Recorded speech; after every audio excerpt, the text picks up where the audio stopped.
Hey, I'm Chris, and this is MMA for you.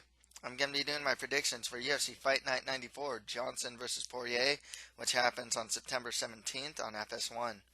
But before I get into that, I'd like to plug my own author's website at www.chrismaldon.com. I am an author specializing in the fantasy genre, and you can buy some of my works, starting with my first novel, an action adventure called The Mustard Prince in the Condiment Kingdom for $4.99.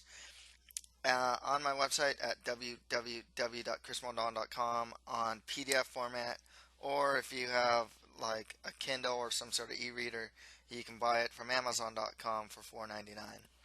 Also, you can check out some of my short stories and short story collections just for $1.99 on my website or on Amazon.com, starting with the fantasy horror short story, The Land of the Wooden Statues, which I'm trying to make into a full novel. The Horror Collection, which is a compilation of 3 of my Gothic horror short stories, and my Fantasy Fable Collection, which is a compilation of 4 of my Fantasy Fable short stories. You can check out the descriptions for links to all this. There's also a link to my Twitter, a link to my author's page on Facebook. So, yeah, check that out if you can. Okay, on to this card. Um, on paper, I'm not terribly impressed with this card. Some decent prospects on here, though. It seems like this is the card for the Ultimate Fighter Latin America, though. I mean, it's like one, two, three. Let's see, four guys. Well, yeah, 4 guys are on Ultimate Fighter Latin America. Dodger Montano was not on Ultimate Fighter Latin America, but Erick Montano was. Um, so, prospect wise, I mean, the main event's good. Johnson versus Poirier is fun. The co-main's good with Brunson versus Hall. Everything else is alright. I mean, I like Evan Dunham. Trying Abel Trujillo. Trujillo is always dangerous in that first round. Dunham's a good veteran at this point. Um, Albert Morales looks, I've seen a video of him. He looks like a pretty good prospect. He's fighting Alejandro Perez, who's actually looked pretty solid so far in his UFC run. Um, Robertson versus Carneiro is just like a mid-level fight. It is on Makhachev though. That guy is a really good prospect. He's fighting a decent prospect and Chris Wade. Then you got Gabriel Benitez fighting Sam Sicilia. It's like a mid-card fight. Belal Muhammad's fighting Dodger Montano. That should be cool. Because Belal Muhammad showed some real toughness and grit in his fight against Alan Joban. Joey Gomez actually isn't. I mean, he's 30, but I'd still consider him a prospect. He's actually pretty good. And then Randy Brown's a good prospect, too. So, you know what? Let's just get started. In the main event, Michael the Menace Johnson fights Dustin the Diamond Poirier. Johnson, 16 and 10 record, 7 wins by KO or TKO, 2 wins by sub. He also has 6 losses by submission. 30 years old, he's 5'10 on a 2-fight losing streak. Most recently losing to Nate Diaz. Before that, he lost a very contentious decision against Benil Dariush. Johnson trains at the Black Zillions, and he's a good kickboxer. Uses combinations while he's showing more power in his strikes. He'll throw in some pretty good kicks, actually, to all parts of the body as well. His takedown defense is actually quite solid, and his overall wrestling, his offensive wrestling, is not that bad either. He is not very good off of his back. A lot of guys from Black Zillions, outside of those like world champion jiu-jitsu guys, really aren't too strong off of their back. But you know, it seems like if he gets taken down, he looks like he's just trying to get back to his feet. Dustin Poirier, 20 and 4 record, 10 wins by KO TKO, 6 wins by sub. He's 27 years old. He's 5'9 on a 4-fight win streak. Trains out of ATT. Poirier is very aggressive and always pushing forward. His kickboxing is really good. He is showing to be very heavy-handed. He just worked over Green in his last fight. Yeah, Bobby Green in his last fight. Um, his wrestling's actually quite underrated too. He actually has a good Brazilian Jiu-Jitsu game. Don't forget, he was the guy that got that triangle armbar in Max Holloway's first fight. He actually has a good Darce. Uh, and his ground and pound, if you remember his fight against Irish Joe Duffy, he was showing some really strong ground and pound skills as well.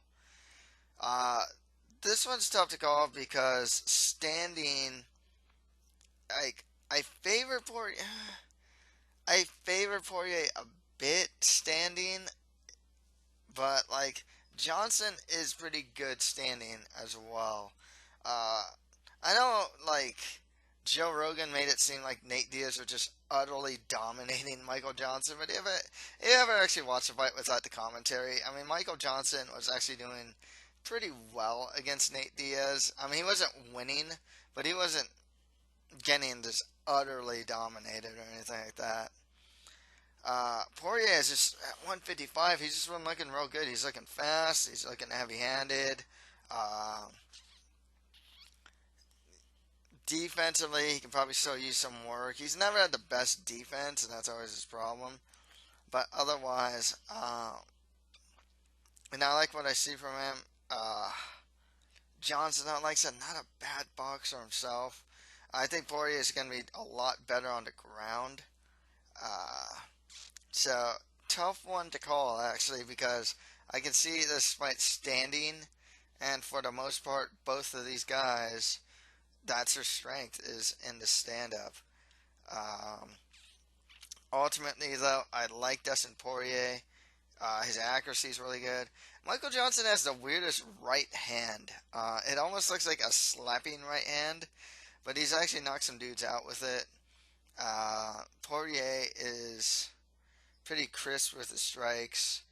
Might be a little more aggressive than Johnson. And cardio wise too, I think Poirier's better. And then I think Poirier's better on the ground. Johnson loses by sub, but I haven't seen him get knocked out. So I am going to go Dustin Poirier to win this by decision. Next fight after that, Derek Brunson fights Uriah Primetime Hall. Brunson, 15-3 record, 7 wins by KO or TKO, 4 wins by sub. He also has 2 losses by KO or TKO. 32 years old, he's 6-1 on a 4-fight win streak. Trains out of Jackson Winklejohn. Brunson's a really good wrestler with good top control. His stand-up has shown some great improvement, though. He's actually shown to be pretty heavy-handed, too. And kicks, too. He'll actually go for the high kick. He actually won that one fight in the UFC with the high kick and subsequent rear naked choke. But like, dude, he like blasts guys sometimes. Like he blasted Ed Herman, he blasted Sam Alvey, and Sam Alvey's actually got a pretty good chin. Derek Brunson just blasted that guy. Uriah Hall, 12-6 record, 8 wins by KO or TKO, 2 wins by sub. 32 years old, he's 6 foot. The thing with Hall is he's real unorthodox, and he always has that on his back pocket. He can always go back, not just like his days on Tough, but against like Gegard Mousasi, jumping in order to, as a way to defend a takedown, jumping, spinning back kick to a subsequent, which wobbles Mousasi, two-way flying knee. It's real unorthodox guy. He'll go for some crazy spinning stuff and whatnot. He has some strong kicks as well. His overall stand-up's actually not too bad. He is heavy-handed. And his takedown defense isn't too bad either. The problem with Hall really is kind of a mental thing where, like, he just kind of ends up looking at his opponent a lot of times. He doesn't always turn up the volume, and sometimes when he does, he actually looks really good. But just other times, he just looks pretty bad. Against Rafael Natal, for example, it's just like, if he threw more, he would have probably got the win over Natal. But for some reason, he just kind of like stalked forward, looked at him, stalked forward, looked at him,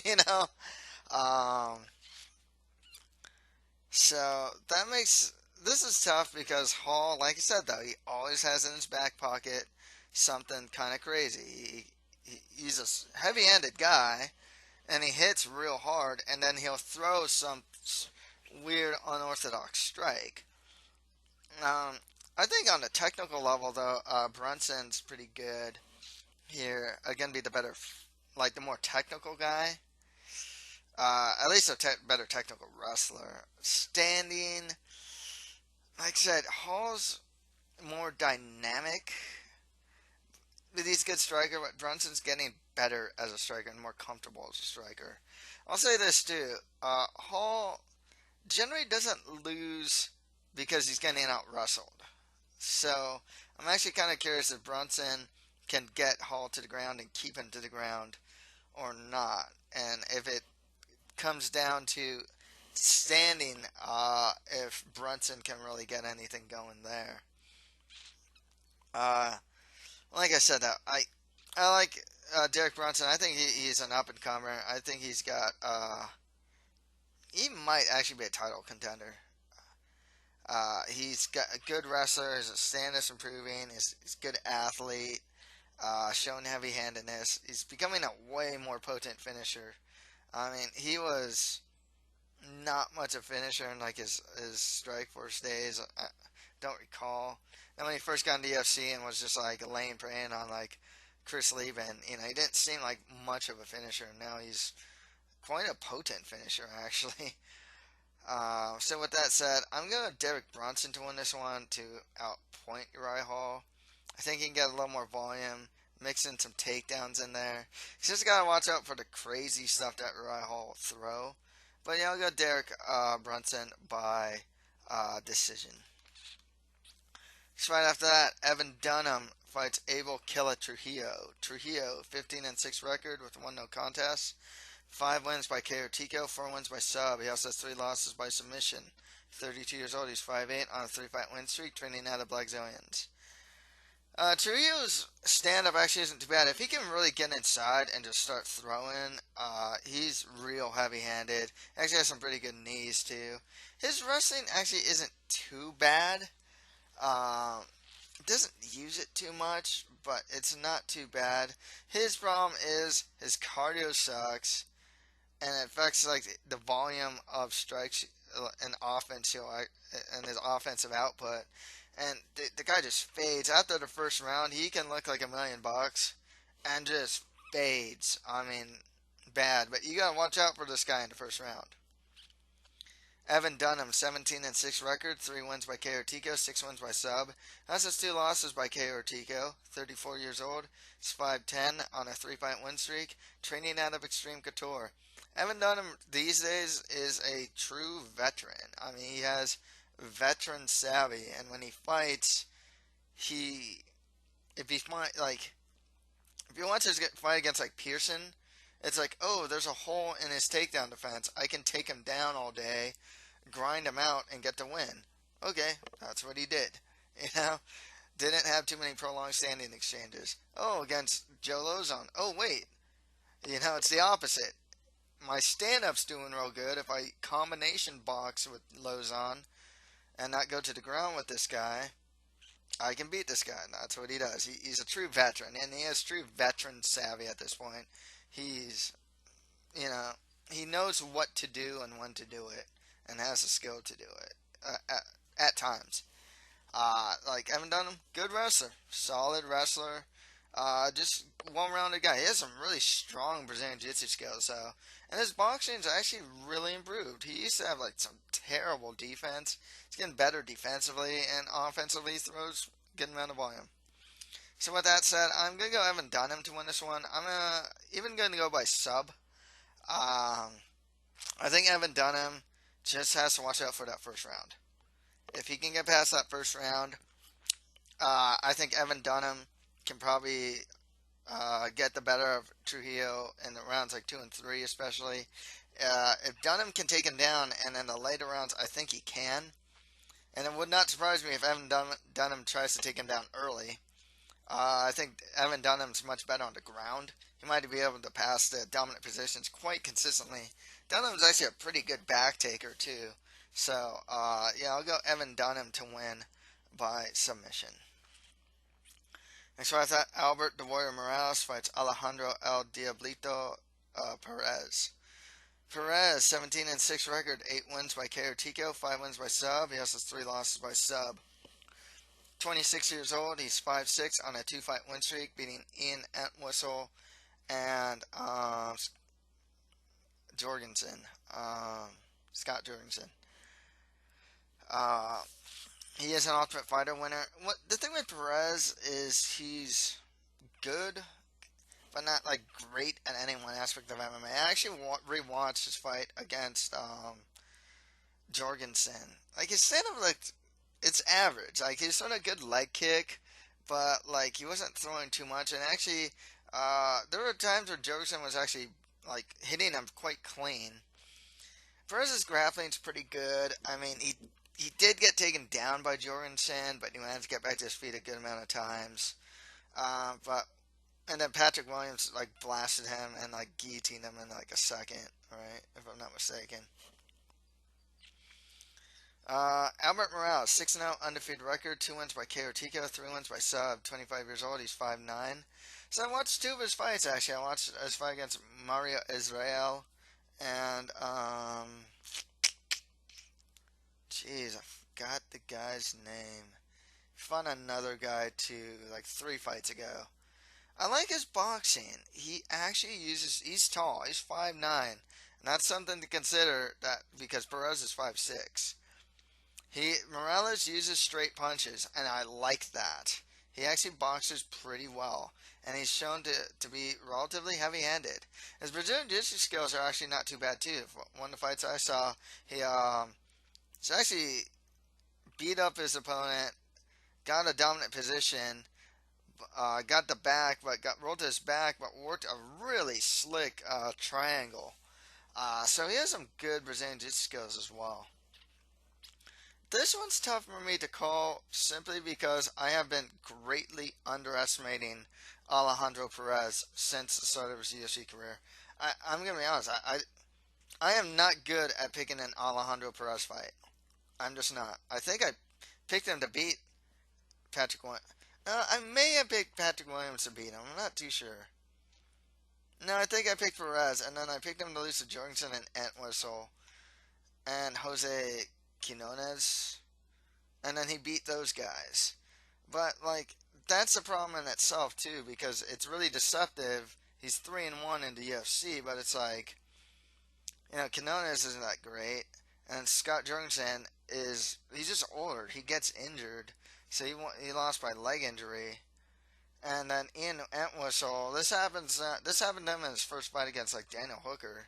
It's like he goes for a leg lock, sells out on it, and just gets ground and pounded to oblivion. So Perez has shown that he can beat deeply flawed fighters, but I have yet to see. And then Jorgensen's pretty flawed too. That guy's defense isn't very good, and like I said, like he lost by injury. And he's just older, so he doesn't take hits very well. But I don't know how Perez does against like just a solid, oh hey, this guy's good stand up wrestling ground game. I don't know how he does against a guy that's just like, okay, like he's solid. Morales at this point, I haven't seen like Morales doesn't have a lot of experience, but he looks pretty good. He doesn't look flawed too. Um, like I said, I am terrible at picking Alejandro Perez fights. Uh, and I seem to pick against them. There's some things working against Morales here. It's his first fight in the UFC, obviously. I think he might even be taking this fight on short notice. But we've been seeing guys where that's happened and they do just fine. Or they perform better than expected. Tough to call. I haven't seen any flaws in Morales' game so far with the competition he's beaten. He's going to be the taller fighter. I think he's going to be the better boxer. So, yeah, I'm actually going to go Albert Morales to win this one. I don't know if he'll get the finish, but we'll see. I'll just go Albert Morales by decision. Next fight after that, Roan, is it Roan? Roan Carneiro? Yeah, Roan Jucal Carneiro fights Kenny Robertson. Carneiro, 20-10 record, 2 wins by KO or TKO, 10 wins by sub. He also has 3 losses by KO or TKO and 4 losses by sub. 30 years old, he's 5'11", and he trains out of ATT Atlanta. He is a BJJ black belt. Good offensive takedown ability. He's good at taking the back as well. Stand up as though is just kind of average. I don't know what weight class this is at, because I know Robertson fights at 170, and Roan Carneiro, he was fighting at like 185 for a while. So I don't know if this is at 170 or 185. Robertson, 15-4 record, 4 wins by KO TKO, 9 wins by sub. 32 years old, he's 5'10", and he last fought in July of 2015. The thing with Robertson is that on a technical level, he's not very good. But he is like the epitome, if this is at welterweight. Welterweight has a lot of these they have this like 6 or 7 of these like Kenny Robertson types who are like super resilient, super tough and gritty, but not like, they're not the greatest technically, but I call them like the blue collar worker, like the blue collar fighter, excuse me. Kenny Robertson's like the epitome of that. Stand-up's average, but he actually hits relatively hard. Knocked out Sultan Alayev, dropped Ben Saunders. His wrestling's actually pretty good. He has a wrestling background actually, and his ground and pound's solid too. So not a bad submission grappler as well. I'm gonna go Kenny Robertson to win this one, just to outwork Roan Carneiro. I think Robertson might even be the better as far as just wrestling goes. He might be just the better wrestler. And while Robertson's stand-up isn't pretty, it's worked for him. Like, he's managed to hit guys, he's managed to drop guys and whatnot. And the guy's just super game. He's just always in the fight. That's the thing with Kenny Robertson. Carneiro, I mean, he's good, and he's a veteran, but like he's still not that great. The stand-up's still kind of just alright. I mean, he's really good on the ground, but like, he has to be able to get it there too. So yeah, I'm gonna go Kenny Robertson to win this one. You know what, man? I'm even gonna go KO or TKO. Kenny Robertson has that way of just surprising me. So yeah, I'll go Kenny Robertson KO or TKO. Next right after that, Islam Makhachev fights Chris Wade. Chris Wade, 11-2 record, 4 wins by sub, 7 wins by decision. 20 years old, he's 5'9". Wade's wrestling's good. He's particularly good in the clinch and has really good top control. His front choke and ability to take the back actually aren't too bad. His stand-up is improving. It's not great, but it's not bad either. In fact, like Rustam Khabilov, I believe he like dropped him with like a spinning wheel kick or something like that. And Khabilov actually just like got angry and started just beating Chris Wade up. Islam Makhachev, 12-1 record, 2 wins by KO TKO, 6 wins by sub, 24 years old. He's 5'10", trains at a Fight Spirit team. Last fought in October 2015. I believe that was against Adriano. Was that against Adriano Martins? Maybe Adriano Martins. Makhachev does have that sambo base, really good. He can take people, like if he has a waist lock or something, he'll take. He can slam guys down to the mat and whatnot. And his stand-up is improving, and he's actually a pretty good submission grappler too. Here's the thing with Chris Wade. If Chris Wade cannot get his grappling going, he kind of falls apart. When he can get his grappling going, though, he's really good. Like, he'll keep utilizing his grappling. The other thing is, too, with Chris Wade, I've seen this in a couple of his fights, he thrives in the clinch. And the problem is, when he fought like Rustam Khabilov, is like, dude, Rustam Khabilov thrives in the clinch, is probably better in the clinch, and he showed that he was. Makhachev's going to be the same way. I mean, if Chris Wade wants to grapple with Makhachev, I think Makhachev's going to probably welcome that. Standing, I mean, tough to say who's better there, but I think Makhachev might even just be the better wrestler. And I think Chris Wade's just going to have. I think Sambo might actually be his weakness, to be honest with you, because, like, I've seen Wade, he'll clinch up a good amount of times with his opponent. And these Sambo guys, you can't work that. You can't work the clinch on these guys like the same way you can do other guys. So, I can see Makhachev even being able to take Wade down. So I'll go Islam Makhachev to win this one. I'm tempted to go sub, but I'll go by decision.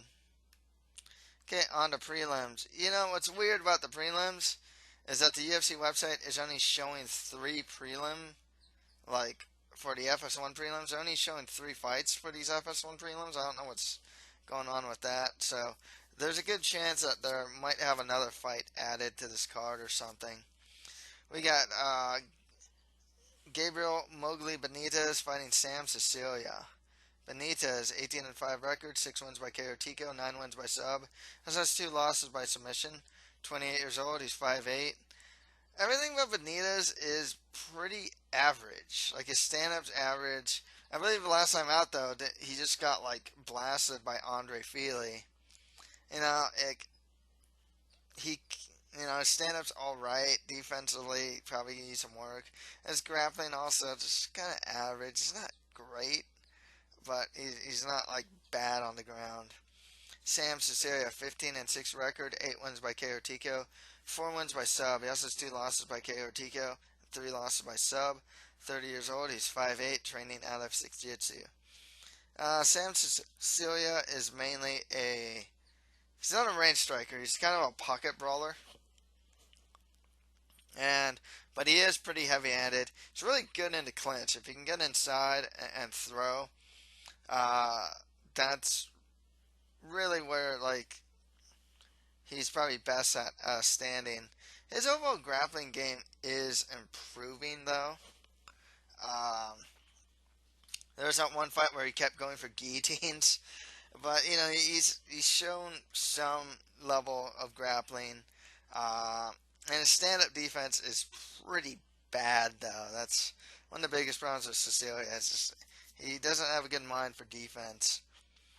I mean, and it's because of that stand-up defense that this makes this not a super confident pick. But for the most part, Sam Cecilia, I mean, he's beaten guys on the level of Benitez before.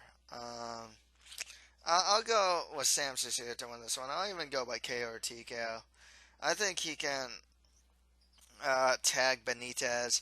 If Benitez wants to take the fight to the ground, Cecilia is not like...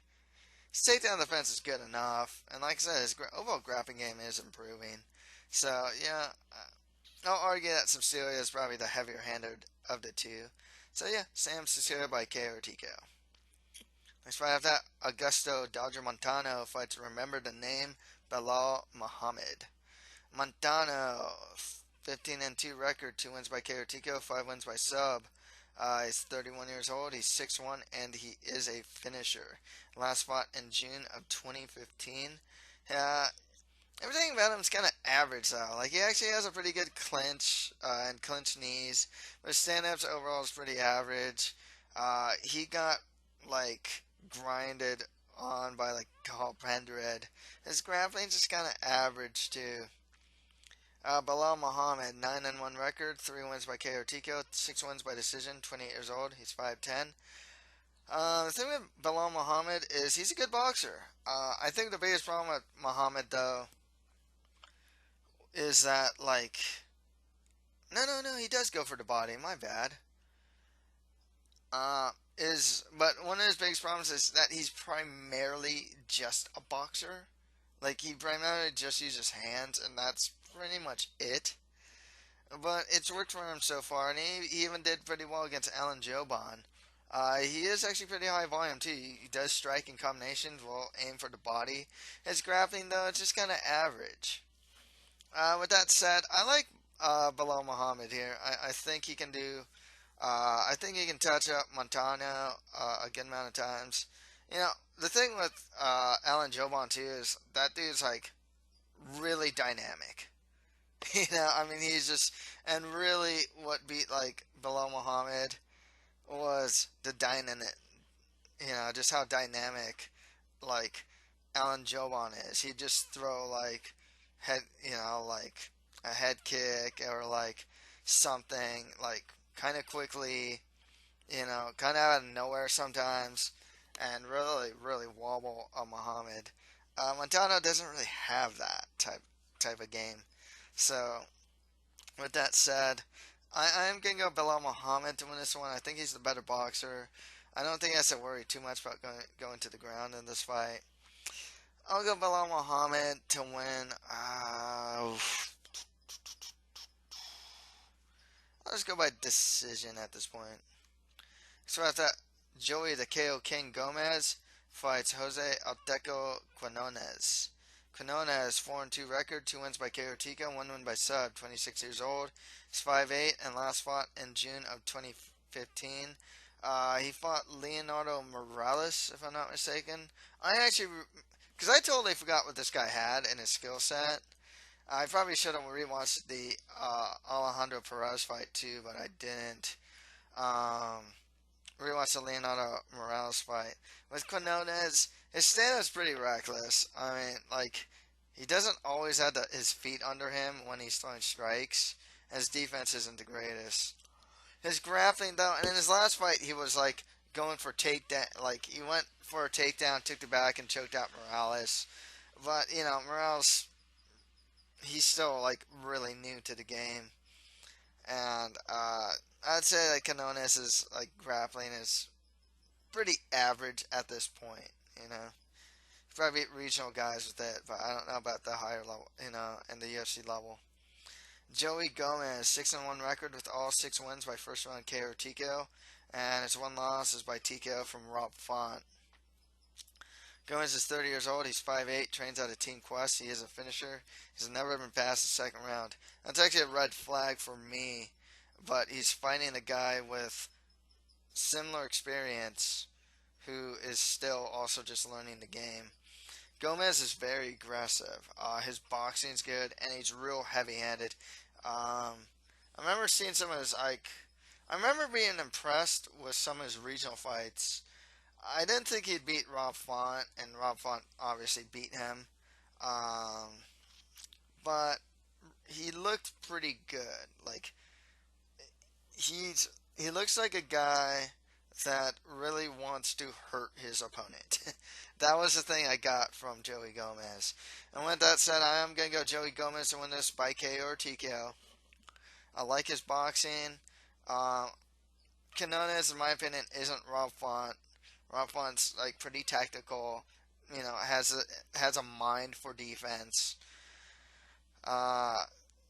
Gomez, just real aggressive, good boxer, heavy-handed. I think that's enough to get the win over Jose Quinonez by KO or TKO.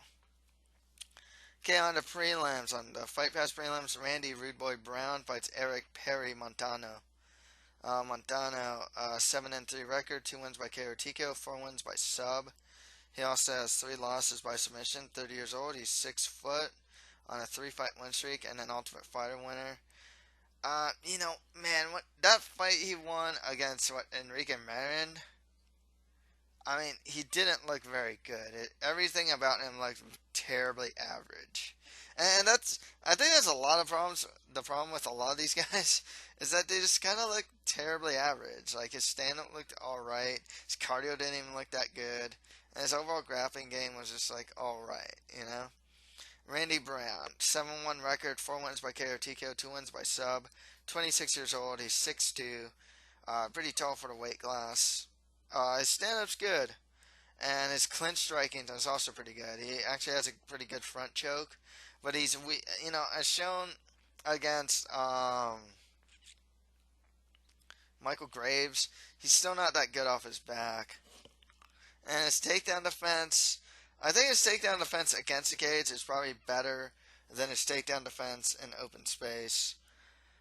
But with that said, I don't think Montano, Michael Graves is pretty underrated. Like, the guy is just kind of good everywhere. He can wrestle pretty well, actually, and take the back pretty well. And stand up's not too bad. With Montano, it's like everything is just below, like, average. It's not like nothing stands out with his game. It doesn't really look solid. It's just kind of like, okay, you can stand with your opponent, you can grapple, but like you're not a great, it's not a great wrestler, not a great striker. Randy Brown, at the very least, is tall and he's athletic, so that helps him a lot. Um, I think Montano would probably even have a harder time, pretty hard time taking Brown down. So I think Randy Brown can beat up Montano on the feet, defend takedowns if needed, maybe even go for opportunistic front chokes if they present themselves. But I'll go with Randy Brown to win by KO or TKO. And finally, Maximo Maxi Blanco fights Chas the Scrapper Skelly. Chas Skelly, 15-2 record, 3 wins by KO or TKO, 8 wins by sub. 31 years old, he's 5'11", trains out of Team Takedown. He's a strong wrestler, really good at taking the back as well. But his stand-up is quite sloppy. Defensively, he's not very good. He's showing, like, heavy hands, but, dude, his footwork is, like, even in the regional scene, I noticed it, too. It's like, he does not have good footwork. It just looks like, it looks really off when with his footwork. It just doesn't look that good. Like I said, he's relatively heavy-handed, though. Maximo Blanco, 12-7 record with 1 draw and 1 no contest, 8 wins by KO or TKO, 4 wins by decision. That's his 3 losses by sub. 32 years old, he's 5'8". He's also a strong wrestler with good stand-up and heavy hands. And this is a guy that, like, seriously, just like, did he fight, like, I think it was like Mike Delatore. I mean, I think it was Delatore, I'm not too sure now. I mean, he just went in there and just, like, first couple punches he threw, like, knocked the dude out. He just drops the dude. Biggest problem with Maximo Blanco is all mental. I mean, the guy can't follow the rules. He consistently fence grabs. He'll kick guys in the face if they're down, if they're downed opponents. The guy can't follow the rules, and he just can't. I think he recently lost to Luke Sanders. I figured he would because Luke Sanders is hyper aggressive and always in his opponent's face.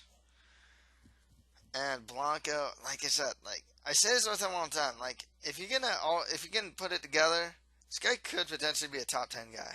Like, honestly, he has the athleticism. He's a good wrestler. He's heavy-handed. His stand-up's not bad, even on a technical level. It's just that, like, he can't seem to put it all together, and then, like, he just kind of, like, crumbles mentally in fights, and then breaks rules, too.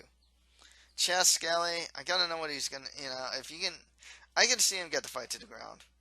I can see Chas Skelly get the fight to the ground, and maybe even take the back, too. I just can't trust Maximo Blanco. And yeah, Chas Skelly lost to like Darren Elkins in his last fight. It's like, yeah, Darren Elkins does what Darren Elkins does to every opponent against Chas Skelly. It just surprised me he's able to do it. Otherwise, Maximo Blanco's not Darren Elkins. Um,